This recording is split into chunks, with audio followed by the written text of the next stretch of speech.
So ladies and gentlemen, welcome to Real Talk with Saieed Ali. I am your host, Saieed. We do want to thank you for joining us and our live program viewers.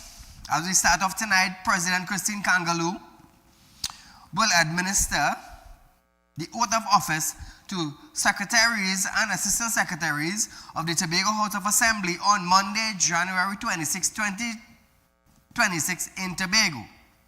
This was announced by the Chief Secretary, Fali Augustine, during his THA 2026 to 2030 first sitting, which is currently taking place at the Assembly Legislature. Trinidad and Tobago, that is taking place. So we want to wish all of them the best, viewers. The best, that is all we can do, and look at their performance henceforth. So, current affairs now, Trinidad and Tobago.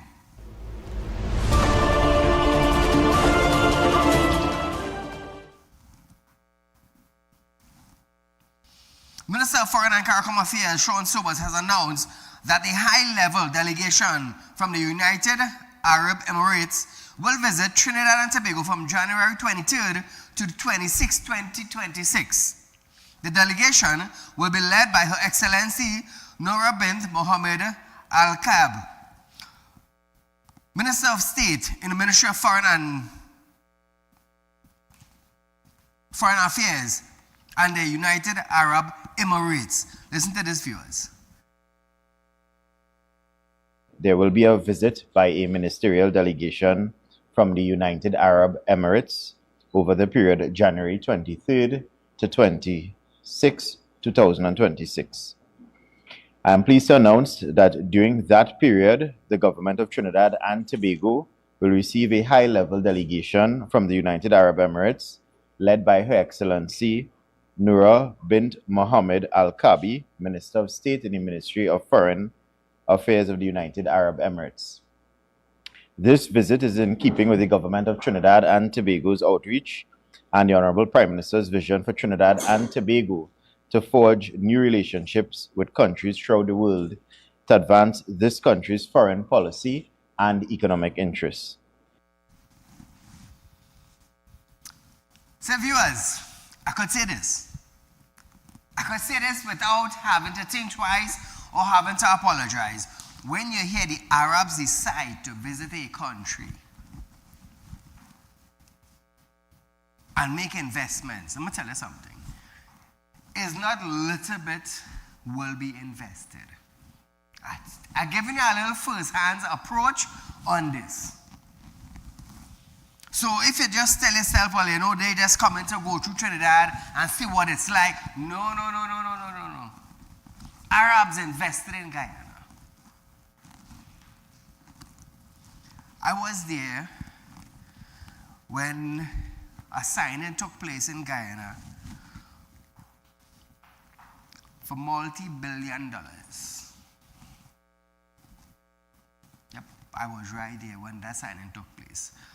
Friends from the United Arab, they invited me across there, and I was there. So I could tell you firsthand on, if the Arabs visiting Trinidad and Tobago, trust me, Trinidad and Tobago is investment. It's not an investment like how China will come and give them a 2 million or a 3 million.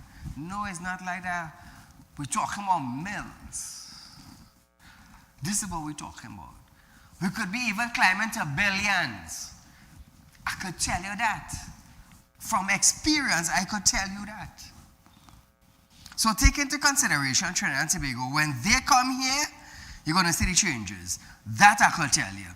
Now, he stated that the delegation will also visit several sites in North, South, and Central Trinidad identified in the government of the Republic of Trinidad and Tobago revitalization blueprint for the foreign direct investment, including the Kuva Children Hospital, among others.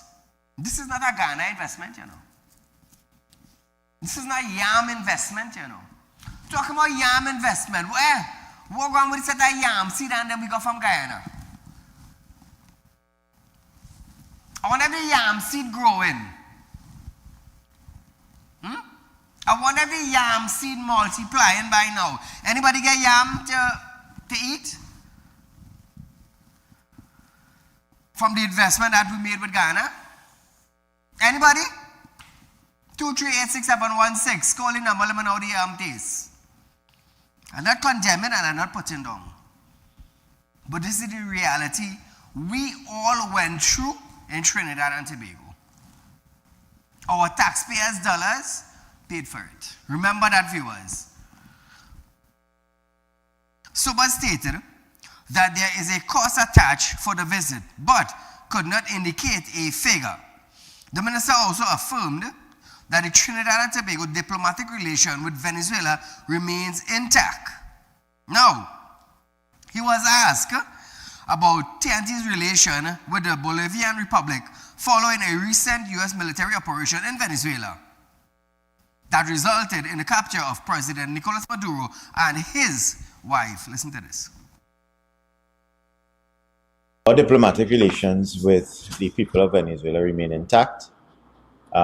We are following certain protocols as it pertains to moving further in terms of those relations. And at this stage, because of how sensitive those protocols are, I won't be able to comment on those discussions. So now, viewers, also he was asked if this government recognized Delcy Rodriguez as the interim president of Venezuela. Sober stated that the government does recognize some degree of changes. Well said. Well said. Listen to this. Does the government recognize Delcy Rodriguez as the interim president of Venezuela now that she has been sworn in? The government recognizes the fact that there has been some degree of change in the Bolivarian Republic of Venezuela.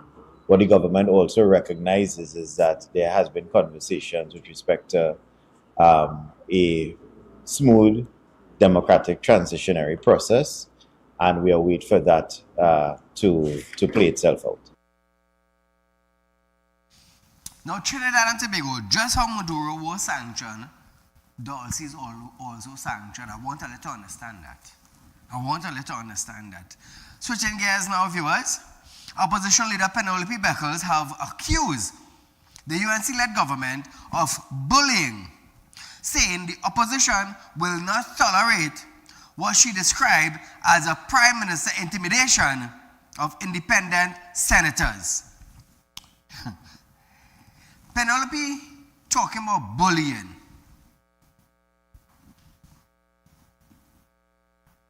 Penelope talking about bullying. I wonder if Penelope remembered when Dr. Rowley said to Trinidadians and Tobagonians that we are all stupid. Did Penelope remember that? Did Penelope remember when Dr. Rowley said, meet him outside on the pavement and we will deal with it? All I remember that? All I remember when Dr. Rowley said, all I want back pay, all I will get back pay, but all I might lose all their job, and he was telling the citizens of Trinidad and Tobago that. All I remember that, viewers? Speaking at a press conference on Wednesday, Beckles responded to the comments by Prime Minister, who questioned the independence of senator appointed by the president she claimed is aligned with the PNM. Referring to a recent article criticizing independent senator on the zone bill that was recently passed, Zone of Special Operation Bill, Beckles said Prime Minister comments were deliberate and part of a broader pattern of bullying. You think Penelope easy? Listen to her. Ask yourself, when were these statements made? These statements were originally made just before the bill, the Zoso bill, was going before the Senate. So it is literally to threaten the senators and pressure them into voting. If you, as a prime minister, There are many different ways that you can persuade, influence the independent senators. And it certainly ought not to be by bullying. Everybody have their own ways. Everybody have their own ways. I am not going to pick sides, but I'm just here to remind you. Quoting the Constitution, Becker stressed that the 9 independent senators are appointed at the discretion of the president from various sectors of civil society and do not represent any political party. Listen to this. No government, no opposition should engage in bullying of independent senators. They are there for a specific purpose. We have the benefit of their expertise. And I want to say to the Honorable Prime Minister to stop your bullying and use much more temperate language. And if it is you believe that you have the skill as a leader to be able to persuade, whether it be independent, whether it be opposition, whether it be civil society, please do not act as though the people of Trinidad and Tobago are attending kindergarten school, because we will have none of it. So now, viewers, the Prime Minister Kamala Sir, she said what she had to say. And on the other hand, Dr. Rowley said what he had to say when he was the Prime Minister of this country. They both said what they had to say. Like I said, I am not picking sides. I won't pick sides.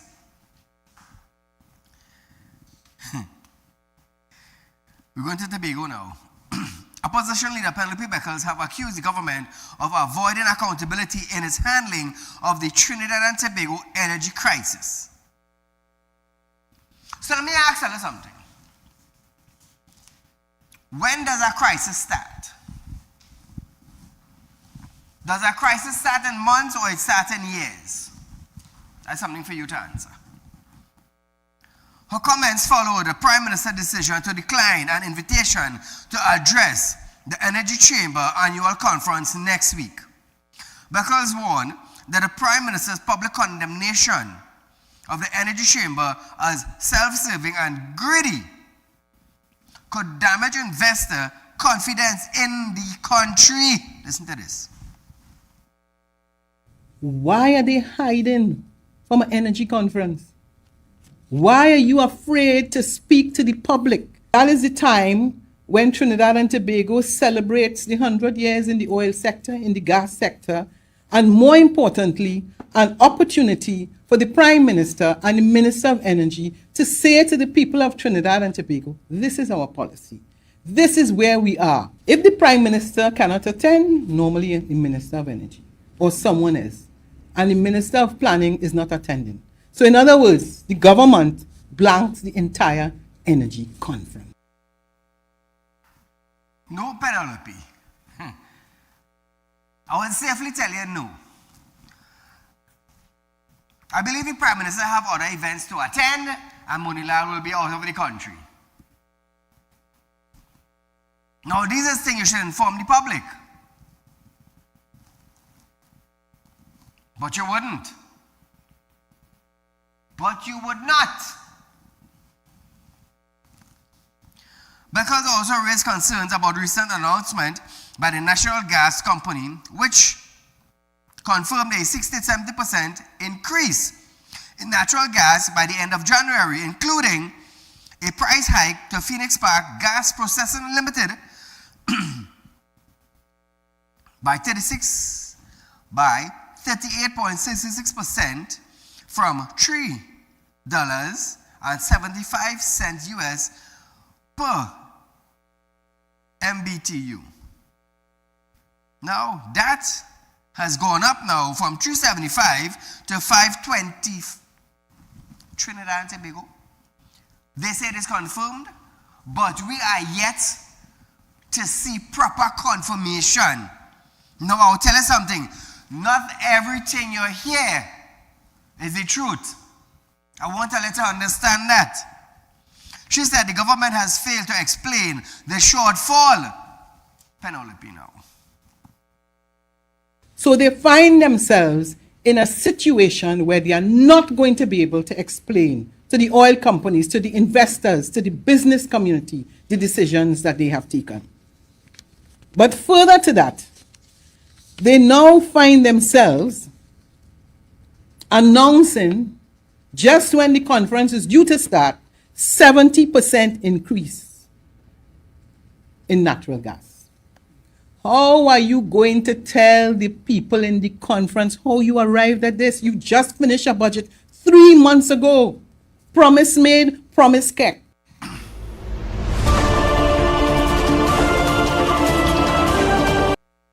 Like I said, viewers, not everything you hear, you will take it into consideration. You just have to listen and watch how it plays out until further notice. This is what I am telling you. Because urge Prime Minister to be mindful on how she continues to govern the people of Trinidad and Tobago. Imagine Penelope Beckles telling Kamala Persad-Bissessar this. I wonder why she wasn't mindful of telling Rowley how to govern Trinidad and Tobago. Imagine the former Minister of Finance asking the present Prime Minister of Trinidad and Tobago where they're getting the money from. Imagine that, eh? That alone will tell you that the former Minister of Finance knew,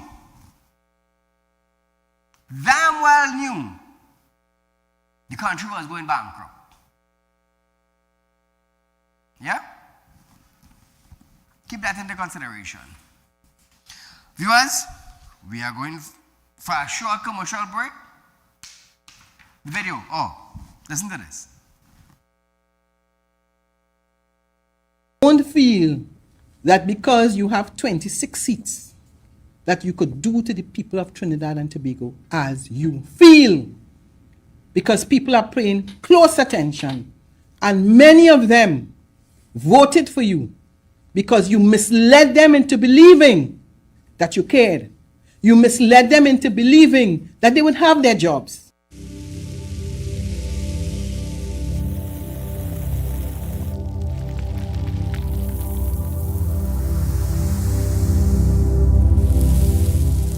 We'll be right back.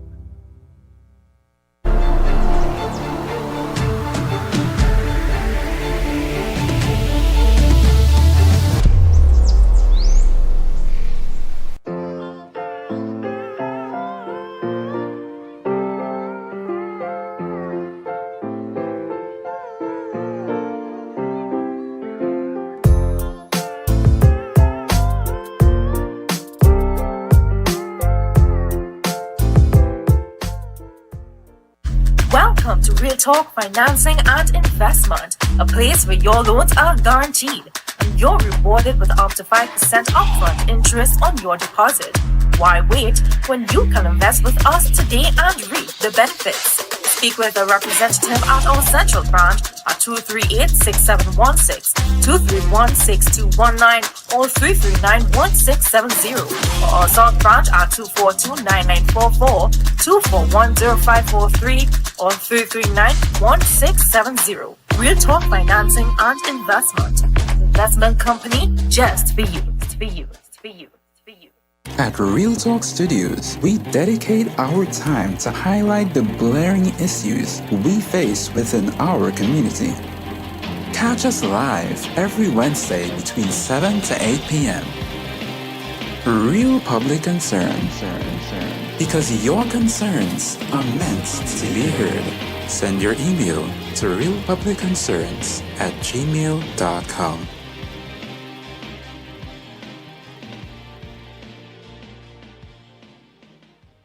When life throws you a curveball and you need a clear path forward, trust Real Talk Wrecking Service to get you back on track. Whether you're stuck on the roadside or dealing with an unexpected breakdown, our 24/7 wrecking service is just one call away. Fast response, reliable towing, and a team that's got your back. At Real Talk Wrecking Service, we don't just tow, we rescue. Real Talk Wrecking Service, your lifeline on the road to recovery.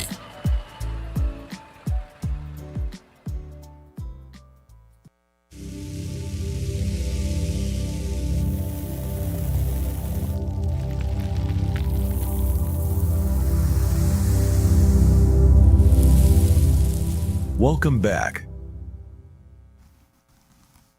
Welcome back to Real Talk viewers. The Minister of Defense and Minister in the Ministry of Homeland Security, Wayne Sturge, is assuring law-abiding citizens they have nothing to fear under the zone of special operation. Speaking during debate on the law reform, Zone of Special Operation, Special Security and Community Development Measures, Bill 2026, in the Senate on Wednesday, he said, the establishment of Zone of Special Operation is not designed to target ordinary citizens, but rather to dismantle criminal network operating within the community. Wayne Sturge.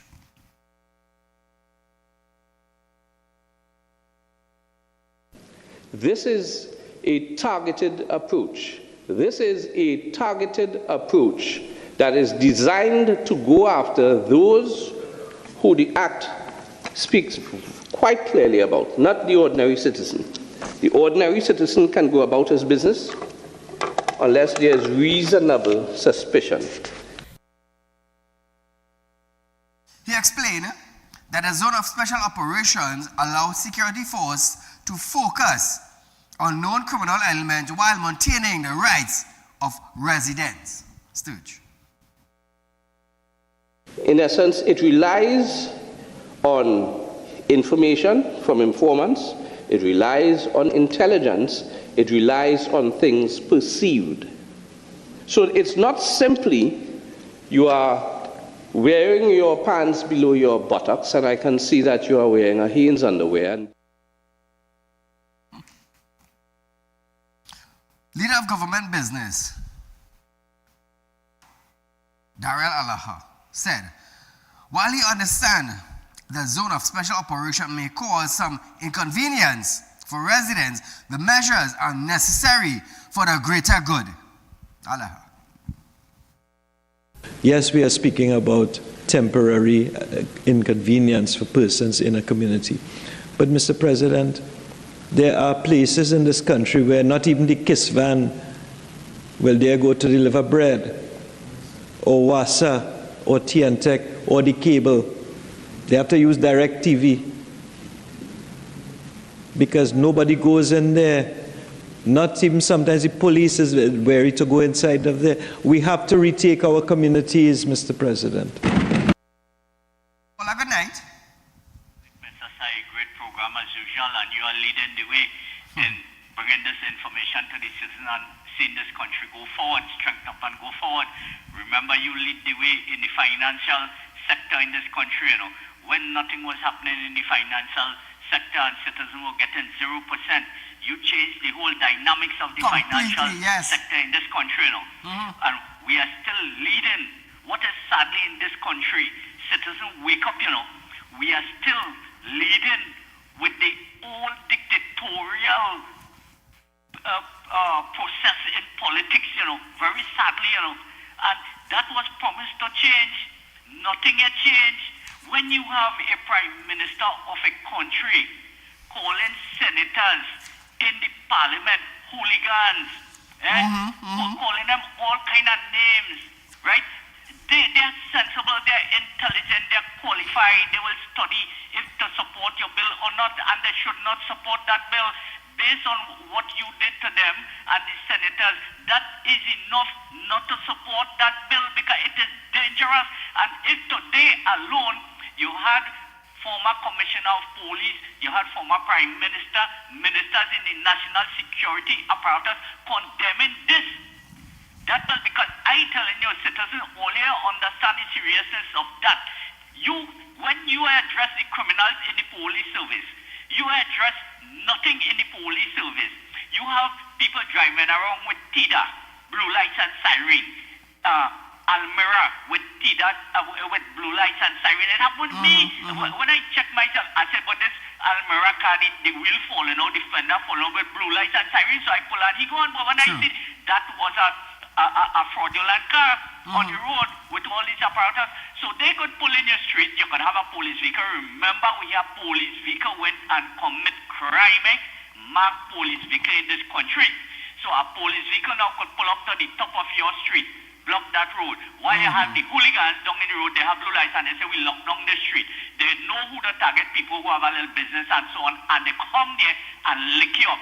So the senators don't study that our prime minister. It seems as though the people around are not telling us he's senile, because this bill must not see the light. Senators, you will be doing a justice for the citizens of this country, and you will be doing a good for this country on the world stage. So senators, please do not support this bill. And to this government, only look at Guyana now. Just look at Guyana now. Guyana gone clear. Look how they're treating the citizens. They engage the citizens with every decision they are making. They engage the citizen with it. Mr. Said, keep up the great work you're doing, man. God bless you and your staff. Thank you, my friend. Independent Senator Marlene Atez has shown her support for a zone of special operations, saying that the government should be given the opportunity to craft and implement policies it believes can restore order and address crime surge in the country. She also noted that the success of the policy depends heavily on proper execution. Marlene. The success of this bill will, to my mind, be dependent in part on how the power is exercised, how discretion is constrained, and how accountability and enforceability are enforced, as well as the issue of transparency. So now, viewers, Dr. Atez also suggested a whole of government approach on that integrates education, youth development, social service, employment creation, and sustained community engagement. All this is very, very good points, viewers. So listen to this. Given the fiscal constraints facing the economy, every dollar spent must work harder to deliver lasting value to the people of Trinidad and Tobago. Not just in the short term, sustained value for us over time. Security measures may suppress violence in the short term, as I mentioned, but without sustained social investment, they cannot produce the kind of and quality of enduring stability or long-term economic and social returns. However, she warned that designating certain communities as zone of special operation could cause them to be permanently stigmatized. Now, I'll tell you this. In Trinidad and Tobago, every citizen, every judge, every lawyer, every police, every magistrate, every JP already knows the hotspot in this country. You know why? Because they have been sitting in a position for years, and these hotspots in Trinidad and Tobago has come now, what? Recognizable, not only to Trinidad and Tobago citizens, but internationally also. So I understand what you're saying about the stigmatized, but you don't find it a little too late for that, to use that word? But nevertheless, she believes the concern is warranted and objective must be to isolate the criminal element and not label the communities. What do you think we have here? It's the individuals in the community that cause the problem. Where's the individual living? In the community. Where's the community? A part of Trinidad that has a name. And that's it. So what you're doing is now, you're getting rid of the element that caused the community to be stigmatized. You do that, community come back to normal, and you're good to go. Case closed, talk done, as they should say. Listen to this.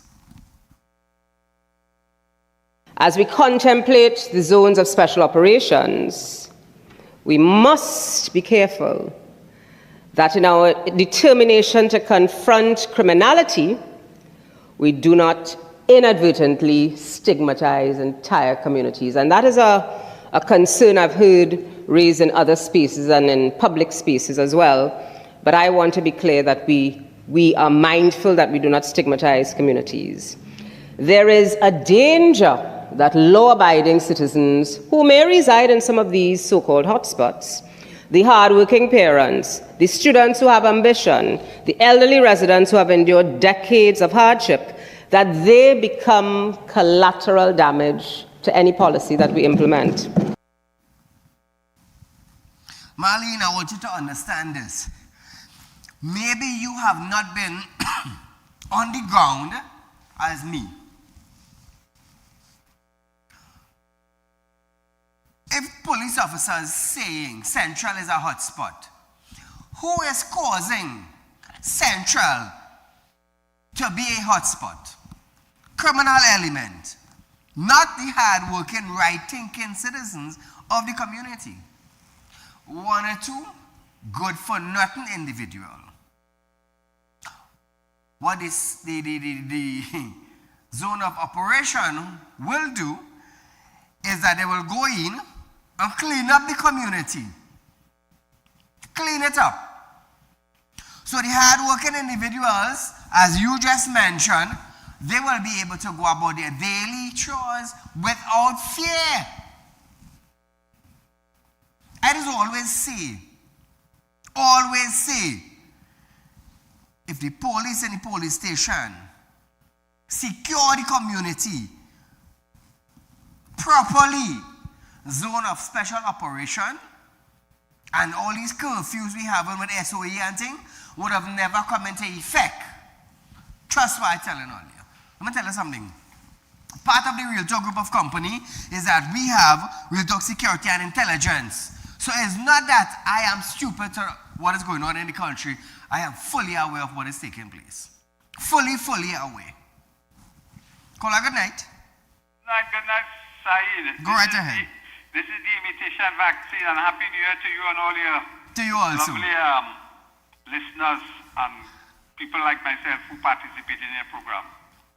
I want to direct and use your media to tell some of the opposition and some of the president senators, because they all asking for a criteria to identify the zone, right?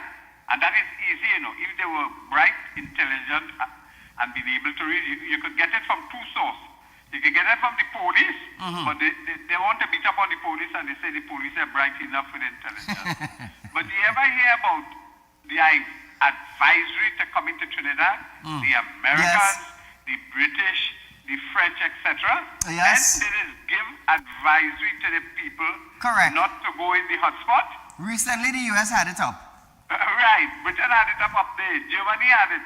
So tell, I don't want to use the word Duncy here, the opposition or president, senators, but tell them read and understand, because these first world countries, America, Britain, have far superior intelligence, and them have plenty radar too. Go on. Have a nice evening. Thank you, my friend. Trinidad and Tobago.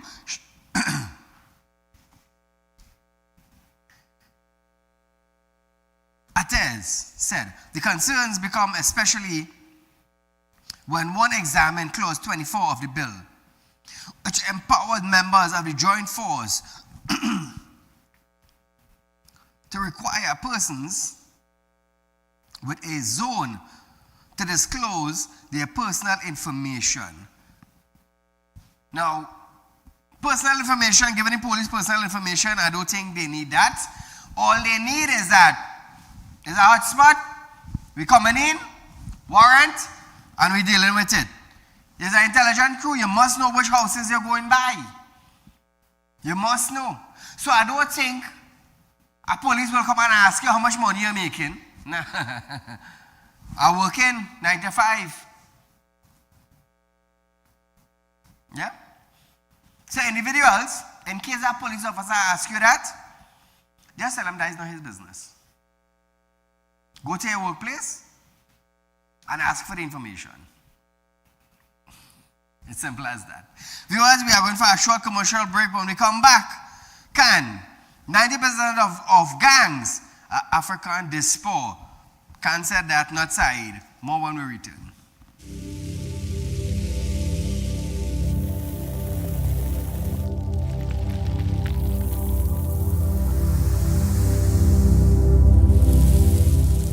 We'll be right back.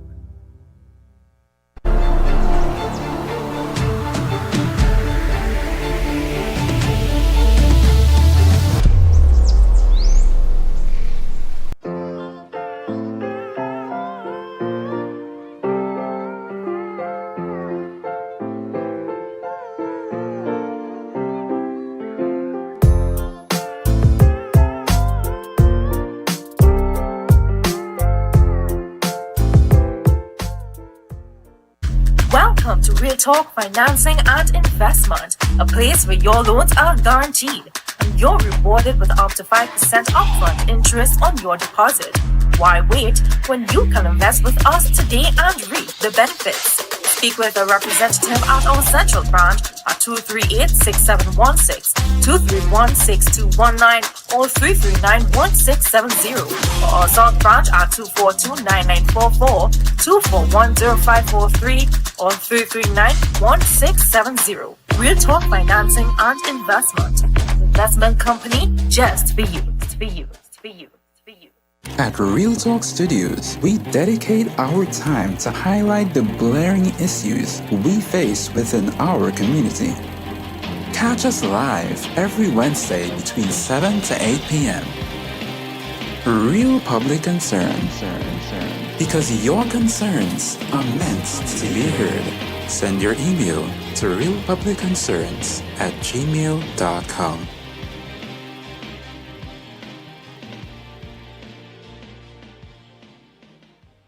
When life throws you a curveball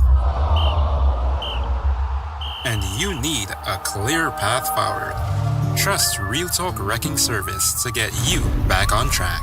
Whether you're stuck on the roadside or dealing with an unexpected breakdown, our 24/7 wrecking service is just one call away. Fast response, reliable towing, and a team that's got your back. At Real Talk Wrecking Service, we don't just tow, we rescue. Real Talk Wrecking Service, your lifeline on the road to recovery.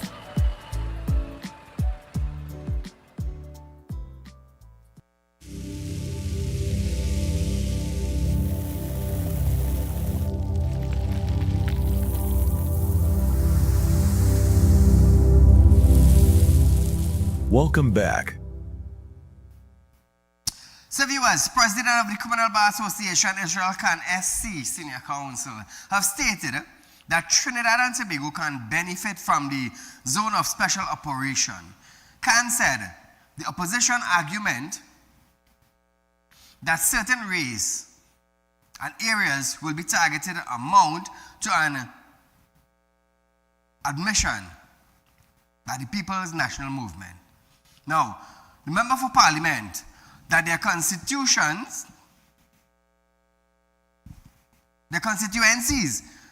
have a concentration of criminal element. He noted that research has indicated that gangsters in this country is about 90% of the consist of African diaspora. Meanwhile, former Prime Minister has criticized the proposed legislation and taken issue with recent comments made by Prime Minister Kamla Prasad Bisesa, warning that the rhetoric and the law itself could deepen decision and undermine the rights of law-abiding citizens. That's the former Prime Minister saying that. He added that arguments used to justify the legislation in a multiracial, multi-ethnic society were misguided. So Trinidad and Tobago, let me tell you something, we have to be very careful of what we hear and what we say. Remember, these people who are saying these things, they are covered. It is you and I on the ground that have to live with it on a daily basis. And I keep saying, why are we fighting race? Who is black and white? We are in a black country. Trinidad and Tobago is a black country. It is not a white country. I always want to let you remember that. So why are we fighting among ourselves with the race talk and the skin talk? Why are we doing that? Why? We live in a black man country to go in a white man country to obey their laws. And we can't even do it in our own black country. It's sad. It's really, really sad, viewers. So at least you have somebody in Trinidad, which is me, Saieed, standing against the race talk. I am an Indian, but I am black. I did not born in a white man country. I visit the white man country to do business. I hope one morning we could just get up and realize who we really are, you know. Serious. Switching gears, viewers, the government will extend the closing date for expressions of interest of the Trinidad and Tobago Revitalization Blueprint. The Minister of Works and Infrastructure, Julian John, made the announcement on Wednesday saying that the response to the Trinidad and Tobago Revitalization Program was overwhelming. Listen to this.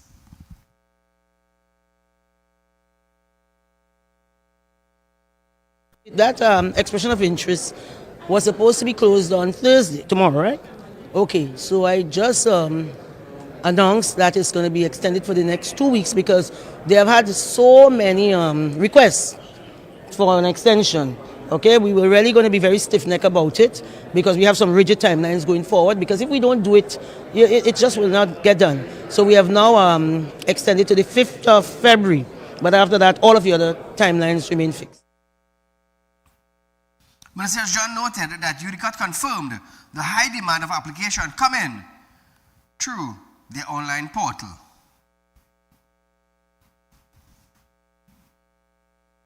We have been getting so many requests for an extension because people just catch themselves. But let me tell you something.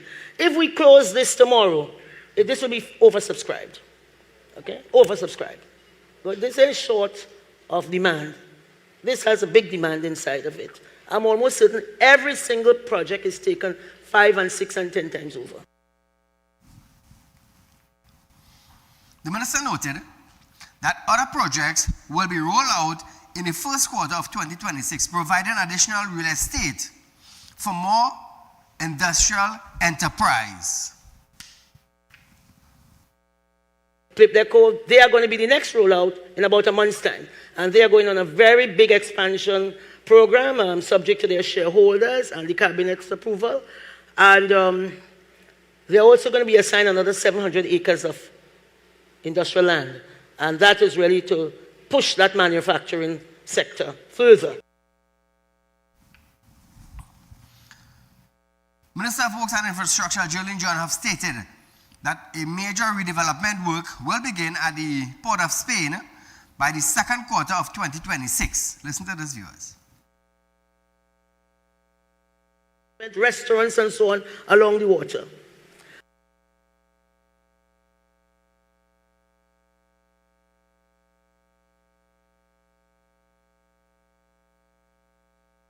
For the Spain, we are looking at 400 acres of offshore island. So then we free up over 150 acres of where we are right now, prime real estate. That should be for hotels and convention centers and entertainment, restaurants and so on along the water. Among the plans for the redevelopment of the port is a deepening of the harbor. The Minister John said the port is currently 9.2 meters in depth and indicated the port will be dredged to 18 meters so bigger ships could come in. More people, probably cruise liners, bigger cruise liners, better meant for Trinidad and Tobago. We'll just wait and see for the second half of 2026 or the second quarter. Now, viewers, the Minister of Land and Legal Affairs, Saddam Hussein, says the distribution of residential land lease to former Caroni 1975 limited workers represent a major promise fulfilled by the government. Speaking at a distribution ceremony on Wednesday, he said thousands more lease and agriculture plots remain to be issued as the government moves to correct historical delay and ensure former workers and their families receive what they are entitled to. Listen to this. 100 leases in 9 months in office, something that took 22 years. 22 years. But there's still a lot more work to be done. Based on the numbers, we have about 3,000 more residential leases again to distribute, and we have about 1,751 agricultural plots again to distribute. These are the figures that were provided to me by Caroni in 1975. So I want to put the EMBDC on alert that you will have a lot of work to get done. So now, viewers, I want to ask this question. How come the PNM never did this? How come? Why they didn't carry out this act? 9 years in office. Lands were promised. Why didn't they give out land to the workers that were supposed to get what belongs to them? Why not? Today, UNC and PNM voters are collecting what rightfully belongs to them. Why didn't this happen under the PNM administration for the 9 long years? And this is the problem we have in our country. 1 minute is lack of development. Next minute now we have a whole plan to develop. Again, it leads down, it trickles down, it comes down to the lower end, the lower class of society. This is the problem we have in. This is the problem.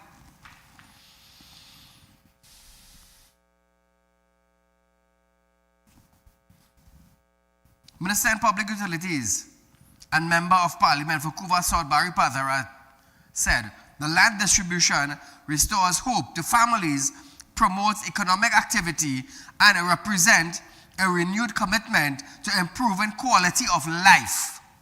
Listen to this. For far too long, the issues surrounding Caroni 1975 Limited have not been dealt with in a most frontal manner. And therefore, this is the right direction and the right step.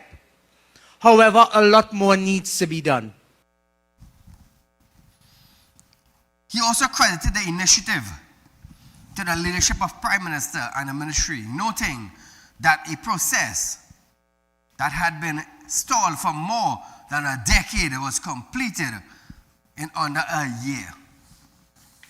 Why didn't the PNM give out lands to their people, their supporters, their voters? Why didn't it happen? So now, viewers, today, the Minister of Energy and Energy Industries, Dr. Rudal Munilal, has confirmed that Prime Minister Kamla Prasad Bisasa met with Christopher Bodram, the lone survivor of Paria LMCS diving tragedy, as well as the families of the 4 deceased divers earlier this evening, and presented them with payments totaling $1 million each to Mr. Bodram and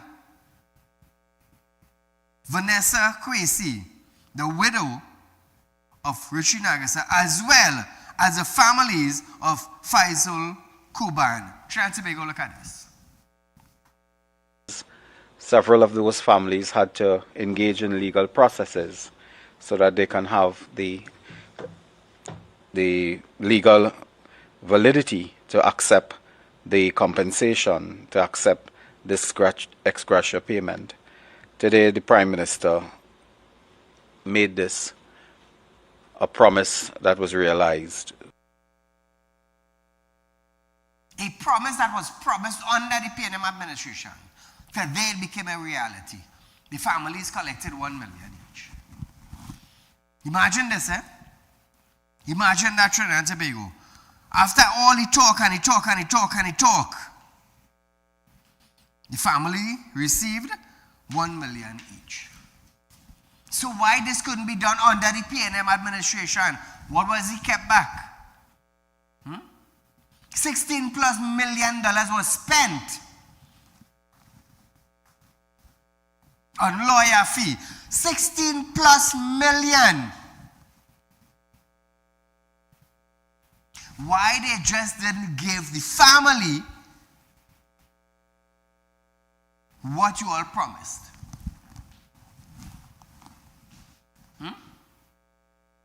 It's sad. The PNM could have done a lot of good for this country. A lot. But refused. Refused. Today we have garbage collectors going to do their jobs to clean up the community. And they are blocked by gang members. So I heard that the TTPS had to assist the garbage collectors. Let me tell you something. Let me tell you something. I would not have sent TTPS with the garbage trucks to pick up rubbish in their own community and I leave them right there. Take what I'm telling all you. Take what I say telling all you. So in other words, the gang members of that community have the community stink with rubbish.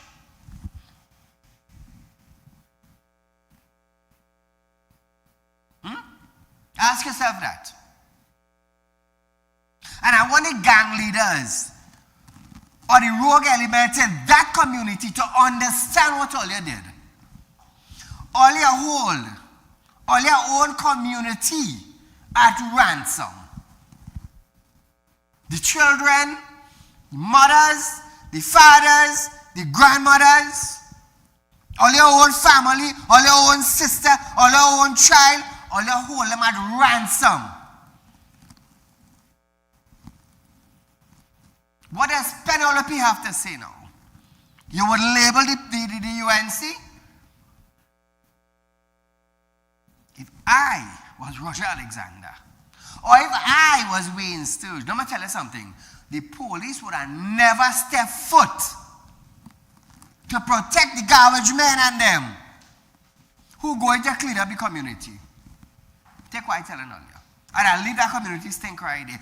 All because of the rogue element.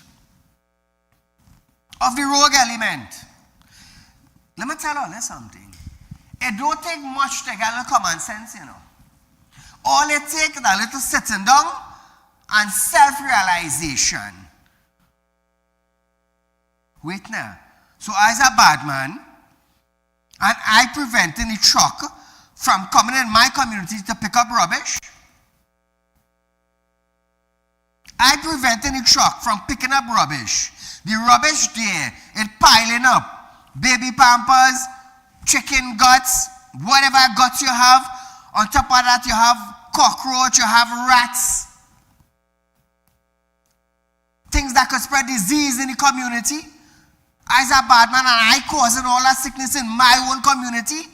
A rat could run in my house and bite my children, bite myself, pee on me when I'm sleeping. That kind of bad man he is.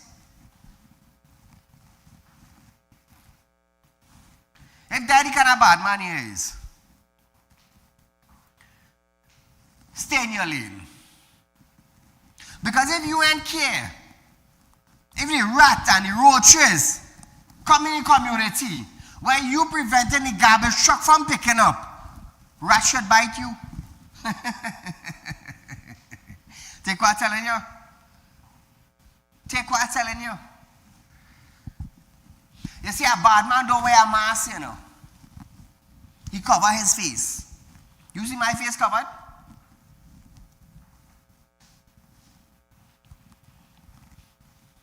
So I wonder how the community feeling now that the bad boys in the community preventing the community from being roach-free and rat-free, disease-free. How they feeling?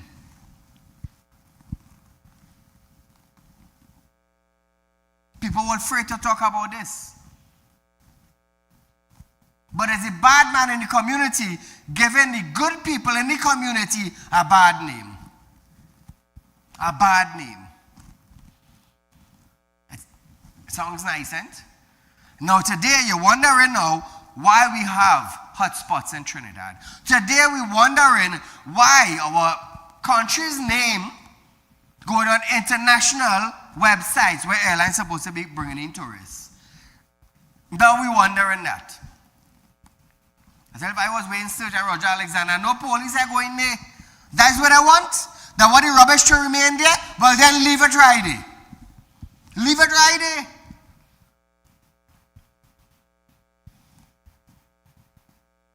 You think Shogunas could have any bad man blocking a rubbish truck from coming in? That's a different story by itself. That is a different story by itself. The rubbish truck, free to pass and pick up the garbage. Because you know why? Even though the bad man went to school, even though the bad man had no education, he understands the community needs to be clean. So the bad man who we have now, rather rats and roaches and garbage piling up in the community, if they call themselves bad man, let me tell you something, them is dirty bad man. Them is bad man who don't take a bathe. Them is bad man who care if rat run in their house and pee on them. Them is the kind of bad man there is. I side saying it. So who got it fallen? That's your business. That is your business. But you're a stink bad man. You're not a clean bad man for the community. Let me tell you something. Long ago, when they have a bad man in a community, the community clean, you know. The community clean. The drain, the schools, the community center, they're making sure it's up and running. That is long ago bad man. You know why? They're protesting for their community. To make sure the community good. Not like the modern day bad man we have who care if rat run over them while they're in the bedroom.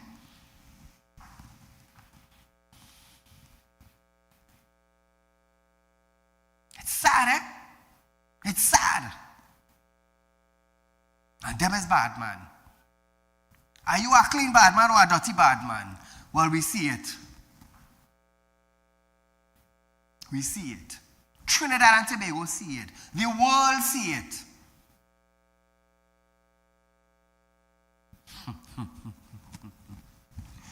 I say that. I say it on my live program.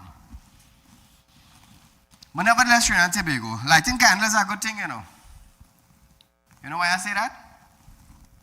It have my mouth untouchable. That's why it have my mouth untouchable.